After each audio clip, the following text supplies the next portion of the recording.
ওই ফিলিস্তিনের লিখে রাখেন আপনারা, মিডিয়া দিয়ে প্রচার করে দিয়েন, এই ফিলিস্তিনের বাবে লুদ নামক জায়গায় তাদের মিসায়া, তথাকথিত মিসায়া মসিহুদ দাজ্জালকে ঈসা আলাইহিস সালাম হত্যা করবেন ইনশাআল্লাহ।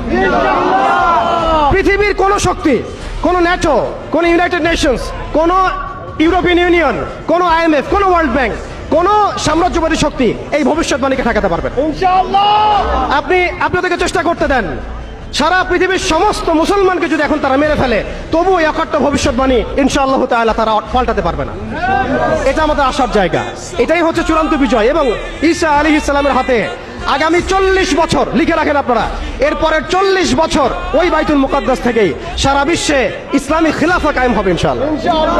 যে খিলাফা শব্দটা এখন রাজনৈতিকভাবে আপনারা নিতে পারেন না, হজম করতে পারেন না। আমি জানি আপনারা জানেন না, অনেকেই এটা অজ্ঞতার কারণেও হতে পারে, তারা হয়তো জানেন না, আমরা জানাতে এসেছি। এই যে খিলাফা শব্দটা তারা নিতে পারে না, এই খিলাফাই হবে পৃথিবীর শেষ শাসন ইনশাআল্লাহ তাআলা।